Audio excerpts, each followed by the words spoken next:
Hi friends, welcome to my channel. పోటీలో గెలిచి బాలుతో dance చేస్తూ కళ్ళు తిరిగి పడిపోయిన మీనా డాక్టర్ చెప్పిన విషయంతో షాక్లో ప్రభావతి. అసలు ఇదంతా ఎలా జరగబోతుందనేది ఈ వీడియోలో తెలుసుకుందాం. ఇక శృతి అయితే అంటూ ఉంటుంది, వచ్చి కపుల్ కాంటెస్ట్ పెడుతున్నారు, దాంట్లో పాల్గొంటే ₹1,00,000 వస్తాయి అని అంటూ ఉంటుంది శృతి. అప్పుడు ఇక బాలు అయితే మీనాతో అంటూ ఉంటాడు, మీనా అదేదో కపుల్ కాంటెస్ట్ అంట, మనం కూడా పాల్గొందామా, ₹1,00,000 వస్తాయి గెలిస్తే అని అంటూ ఉంటాడు బాలు. మీలా ఇద్దరు కూడా చదువుకోలేని వాళ్ళే, ఇలా చదువుకోలేని వాళ్ళు ఏమి ఆ పోటీలకి పనిచేయరు, అయినా మీ ఇద్దరు బెస్ట్ కపుల్స్ ఎలా అవుతారు అని అడుగుతూ ఉంటుంది రోహిణి. అప్పుడు ఇక మీనా అయితే మేమెందుకు కాము, చదువుకున్న వాళ్ళే బెస్ట్ కపుల్స్ అవ్వాలని ఏమీ లేదు కదా, ఏంటి శృతి, దీంట్లో ఎవరైనా పాల్గొనవచ్చా, లేకపోతే చదువుకున్న వాళ్ళు, లేకపోతే బిజినెస్ మ్యాన్లే పాల్గొనాలా అని అడుగుతూ ఉంటుంది మీనా అయితే. అప్పుడే శృతి అయితే, లేదు మీనా, ఎవరైనా పాల్గొనవచ్చు, భార్యాభర్తలు ఎవరైనా సరే అని అంటూ ఉంటుంది శృతి అయితే. విన్నావు కదా, నువ్వు అన్నంతకైనా సరే మేము ఆ పోటీలో పాల్గొంటాము అని మీనా అయితే చెప్తూ ఉంటుంది. ఏంటే శబదాలు చేస్తున్నావు, ఇదేమన్నా పూలల్లుకోవడం అనుకుంటున్నావా, అక్కడికి వెళ్ళి ఇంగ్లీష్లో మాట్లాడాలి, వాళ్ళు చెప్పిన ప్రశ్నలకి సమాధానాలు చెప్పాలి, మీ వల్ల ఏమవుతుంది, ఇష్టం లేకుండానే పెళ్లి చేసుకొని ఇష్టం లేని కాపురం చేసి ఇప్పుడేదో కలుసున్నంత మాత్రాన మీరు ఉత్తమ జంట ఎలాగైపోతారు అని ప్రభావతి అడుగుతూ ఉంటుంది. అప్పుడే మరి మీరు మావయ్య ఉత్తమ జంటేనా అత్తయ్య, ఈ రోహిణి మనోజ్ కూడా ఉత్తమ జంటేనా అని అడుగుతూ ఉంటుంది మీనా. అదేంటి, మేము ఇన్ని సంవత్సరాల నుంచి కలిసే ఉన్నాము అని అంటూ ఉంటే, కలిసే ఉన్నారు, ఏ రోజైనా మావయ్య మిమ్మల్ని నువ్వు ఇలా చేస్తావు, అలాగా మంచి పనులు చేస్తావని మిమ్మల్ని ఎప్పుడైనా పొగిడారా, ప్రతిరోజు ఏదో ఒక విషయంలో మావయ్య గారి చేత మీరు తిట్టించుకుంటానే ఉంటారు అని అంటూ ఉంటుంది మీనా. మరి మీరిద్దరూ ఉత్తమ జంట ఎలా అవుతారు, ఇక ఈ మనోజు రోహిణి గొడవ తీసుకుంటే వీళ్ళిద్దరూ కూడా ఉత్తమ జంట అవ్వచ్చులే, ఎందుకంటే భర్త చేసిన దొంగతనాన్ని కూడా సమర్థించే భార్య కదా, ఇక భర్త ఏ తప్పు చేసినా సరే పాపం భర్తని వెనకేసుకొచ్చే భార్య కాబట్టి వీళ్ళకి ఉత్తమ జంట ఇవ్వచ్చు అని మీనా అయితే చెప్తూ ఉంటుంది. అప్పుడే ఏంటే ఎక్కువ మాట్లాడుతున్నావు అని అనగానే, నేను మాట్లాడితే ఎక్కువ మాట్లాడినట్టు, మీరు మా గురించి లోకుగా మాట్లాడితే మాత్రం కరెక్ట్గా మాట్లాడినట్ట, చూడండి అత్తయ్య, మీ ఇద్దరు కూడా గుర్తుపెట్టుకోండి, మేము పోటీలో పాల్గొంటాము, గెలుస్తాము, ఏంటండి మాట్లాడకుండా మౌనంగా ఉన్నారు, ఏదో ఒకటి మాట్లాడతారు కదా అని అంటూ ఉంటే, నా బదులు నువ్వు అడిగేస్తున్నావు కదా, వాళ్ళని శుభ్రంగా దుమ్ము దులిపేస్తున్నావు, ఇక నేనేం మాట్లాడను మీనా అని అంటూ ఉంటాడు బాలు. కరెక్ట్గా చెప్పావు బాలు, మీనా ఈరోజు కరెక్ట్గా మాట్లాడింది అని శృతి అయితే చెప్తూ ఉంటుంది. శృతి, మేం కూడా ఆ కాంటెస్ట్లో పాల్గొంటాము, మా పేర్లు కూడా ఇవ్వండి అని అంటూ ఉంటుంది మీనా. మేం కూడా పాల్గొంటాము, మేమే గెలుస్తాము అని రోహిణి అంటుంది. అప్పుడు ఇక ప్రభావతి అయితే, ఖచ్చితంగా మీరే గెలుస్తారమ్మా, దాంట్లో సందేహమే లేదు అని చెప్తూ ఉంటుంది ప్రభావతి. ముగ్గురు కూడా కాంటెస్ట్కి అయితే వెళ్తారు. వెళ్ళిన తర్వాత అప్పుడు ఇక అందరూ కూడా ఒకరినొకరు పరిచయం చేసుకుంటూ ఉంటారు. ఇక మనోజ్ అయితే చాలా గొప్పగా నేను బిజినెస్ మ్యాన్ని, ఇంకా బ్రాంచ్లు ఓపెన్ చేస్తున్నానంటూ నోటికొచ్చినట్లు మాట్లాడుతూ ఉంటాడు. ఇక శృతి అయితే ఎక్కడ దొంగతనం చేసి బ్రాంచ్లు ఓపెన్ చేస్తాడో అని పక్కనే ఉండి సెటైర్ వేస్తూ ఉంటుంది. అది విని రోహిణి అయితే అలా కోపంగా శృతి వంక చూస్తూ ఉంటుంది. వీడు ఎక్కడ దొంగతనం చేసి బ్రాంచ్లు వేయాలనుకుంటున్నాడు అని శృతి అన్నట్టే బాలు కూడా అంటాడు. అప్పుడే శృతి అయితే, శభాష్ బాలు, నాకు కూడా అదే అనిపించింది అని అంటూ ఉంటుంది శృతి. అప్పుడే ఇక రోహిణి వాళ్ళ వంక కోపంగా చూస్తూ ఉంటుంది. ఈ కాంటెస్ట్లో గెలిచి ₹1,00,000 మేము గెలుచుకున్నప్పుడు చెప్తాను మీ ఇద్దరి సంగతి అని రోహిణి అయితే మనసులో అనుకుంటూ ఉంటుంది. తర్వాత ఇక పోటీ అయితే చాలా బాగా జరుగుతుంది. దాంట్లో బాలు మీనా ఇద్దరు కూడా అద్భుతంగా మాట్లాడతారు. వాళ్ళిద్దరూ ఒకరి మీద ఒకరు ఎంత ప్రేమని పెంచుకున్నారో, ఒకరంటే ఒకరికి ఎంత ప్రాణం అనేది ఆ పోటీల్లో వాళ్ళిద్దరూ కూడా చెప్తారు. అది విని ఇక జడ్జిలు కూడా వాళ్ళిద్దరికీ ఉత్తమ జంటగా అవార్డు అయితే ఇస్తారు. వాళ్ళిద్దరికే మార్కులు ఎక్కువేస్తారు. అప్పుడే ఇక రోహిణి అయితే, అదేంటి సార్ వాళ్ళంత గొప్పగా ఏం చెప్పారని మీరు వాళ్ళని ఉత్తమ జంటని చేశారు అని కడుపులో ఉన్న కుళ్ళుని కక్కేస్తుంది. అప్పుడే జడ్జిలు అయితే, నువ్వేం చెప్పావమ్మా, మా ఆయన బిజినెస్ మ్యాను, డిగ్రీల మీద డిగ్రీలు చదివాడు, బాగా బిజినెస్ చేస్తాడు అని చెప్తున్నావు. మరి నువ్వు పార్లర్లు నడుపుతున్నానని చెప్పావు. కానీ మీ ఇద్దరి మధ్య ఉన్న ప్రేమ అనేది మాకు కనిపించలేదు. మీరిద్దరు ఏదో డబ్బు కోసం సంపాదించాలనే ఆతృత ఎక్కువగా ఉంది తప్ప మీలో నాకు ఉత్తమ జంట అయ్యే లక్షణాలు ఏమీ కూడా కనిపించలేదు. అందుకని అలాగా తీర్పిచ్చాము అని వాళ్ళైతే రోహిణికి ఊహించని షాక్ ఇచ్చేస్తారు.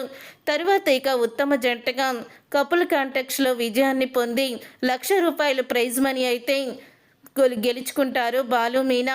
అలా గెలుచుకున్న తర్వాత ఇక బాలు మీనా ఇద్దరు కూడా ఇక ఇంటికైతే బయలుదేరుతారు. ఇంటి దగ్గర ఇక ప్రభావతి చాలా అడావుడి చేస్తూ ఉంటుంది. అప్పుడే సుశీల అయితే సత్యంతో ఇలా అంటూ ఉంటుంది, ఏంట్రా సత్యం, మీ భార్య ఏంటి ఎంత అడావుడి చేస్తుంది అని అంటూ ఉంటే, ఏముందమ్మా, ఇప్పుడు కపుల్ కాంటెస్ట్కి పిల్లలు వెళ్ళారు కదా, దాంట్లో మనోజ్ రోహిణియే గెలుచుకొని ₹1,00,000 తీసుకొస్తారని చెప్పి అంటూ చాలా సంతోషపడిపోతూ ఉంటుంది అని అంటూ ఉంటాడు సత్యం. ఈలోగా వస్తారు రోహిణి మనోజ్ అయితే. రోహిణి మనోజ్ రావడంతో అప్పుడే ఇక ప్రభావతి అయితే, వచ్చారా, మీ గురించే నేను ఎదురు చూస్తున్నాను, ₹1,00,000 మీకే వచ్చాయి కదా అని అంటూ ప్రభావతి, ఇదిగో హారతి కూడా సిద్ధం చేశాను, ఎంతమంది కళ్ళు పడ్డాయో మీ మీద అని అనుకుంటూ హారతి వెలిగించబోతూ ఉంటుంది. ఆంటీ మేము గెలవలేదు అని అంటూ ఉంటుంది రోహిణి. ఒక్కసారి ప్రభావతి షాక్ అయిపోతూ ఉంటే, ఏంటి మీరు పోటీలో గెలవలేదా అని అంటూ ఉంటుంది ప్రభావతి. అవునత్తయ్య, మేము గెలవలేదు అని చెప్పడంతో, అంటే శృతి రవి గెలిచారా, వాళ్ళు గెలిచినా నాకు పర్వాలేదు అని శృతి రవి అయితే వస్తూ ఉంటారు. మీరే పోటీలో గెలిచారా, అయినా పర్వాలేదు, మీకు డబ్బు వచ్చింది కదా, అదే చాలు అని వాళ్ళకి కూడా హారతి ఇవ్వబోతూ ఉంటుంది. మాకు కూడా రాలేదు ఆంటీ అని అంటూ ఉంటుంది శృతి అయితే. అప్పుడే సత్యం సుశీల, విరే వీళ్ళిద్దరికీ రాకపోతే ఇంకెవరికి వచ్చిందంటావు అని అంటూ ఉంటుంది సుశీల. అప్పుడు ఇక మేళ తాళాలతో అక్కడికి వస్తుంది పార్వతి, సుమతి ఇద్దరు కూడా వస్తారు. పార్వతి, సుమతి, రాజేష్ ముగ్గురు కూడా అక్కడికి వచ్చి ఇక్కడ డప్పులు మేళతాళాలు మోగిస్తూ ఉంటారు. అది చూసిన ప్రభావతి అయితే, ఏంటి పిలవకుండానే మా ఇంటికి ఎందుకు వచ్చారు అని అడుగుతూ ఉంటుంది ప్రభావతి. బాలు గారు మమ్మల్ని అల్లుడే ఫోన్ చేసి ఇక్కడికి రమ్మని చెప్పాడండి, అందుకే వచ్చాము అని అంటూ ఉంటుంది పార్వతి. ఇంటికి వచ్చిన వాళ్ళని ఎవరు పిలిచారు, ఎందుకు వచ్చారు అని అలా అడుగుతున్నావేంటి, అసలు నీకు మర్యాద అనేది తెలుసా, ఇలాంటి దాన్ని కోడలుగా ఎలా చేసుకున్నానో ఏంటో అని తిట్టుకుంటూ ఉంటుంది సుశీల. అప్పుడే ఇంకా ఇంతకీ బాలు మీనా ఎక్కడున్నారా అని అడుగుతూ ఉంటే, అప్పుడే ఇక డప్పుల మధ్య నుంచి డ్యాన్స్ చేసుకుంటూ బాలు అయితే ₹1,00,000 చెక్కుని పట్టుకొని డ్యాన్స్ చేస్తూ వస్తాడు. గెలిచింది వాళ్ళే నాన్న, అన్నయ్య వదినే గెలిచారు అని అనేసరికి ప్రభావతి ఒక్కసారే షాక్ అయిపోతూ ఉంటుంది. రే ఏంటి వీళ్ళిద్దరు గెలిచారా అని అంటూ ఉంటుంది. ఇప్పటి వరకు నీ కొడుకు కోడల్లో వచ్చి చక్కగా గెలిచారు అనేసరికి నువ్వు హారతిని ఇచ్చుకొని ఎదురెళ్ళావు కదా, ఇప్పుడు బాలు మీనా గెలిచారు, వాళ్ళు నీ కొడుకు కోడలే కదా, వాళ్ళకి ఇవ్వు హారతి అని సుశీల అంటూ ఉంటుంది. మీరున్నారు కదా, మీరు ఇచ్చేయండి అని అంటూ ఉంటే, నేనివ్వను, నువ్వే ఇవ్వాలి, నువ్వే ఇవ్వు అని అంటూ ఉంటుంది సుశీల. వీళ్ళకో న్యాయం వాళ్ళకో న్యాయమా, అలాగేం కుదరదు, హారతి పళ్ళం సిద్ధం చేసావు కదా, తీసుకువెళ్ళి దిష్టి తీయి అని సుశీల అయితే గట్టిగా చెప్పేసరికి అప్పుడే ఇక ప్రభావతి ఏమీ చెయ్యలేక బాలు మీనా ఇద్దరికీ కూడా హారతినైతే ఇస్తుంది. ఇక దిష్టి తీస్తుంది. పూలమాలలు తీసుకొచ్చిన సుమతి, మీరు పోటీలో గెలిచినందుకు ఒకరికొకరు దండలు మార్చుకోండి అని అంటూ పూలదండలు కూడా ఇస్తుంది. అప్పుడే బాలు మీనా ఇద్దరు కూడా దండలు మార్చుకుంటారు. ఇక బాలు అయితే, ఈరోజు నేను సాధించాను, మీనా అనుకున్న పంతం నెగ్గింది, మీనా శపథం చేసింది, గెలిచాము అని అంటూ బాలు అయితే రోహిణి ప్రభావతిని చూస్తూ అంటూ ఉంటాడు.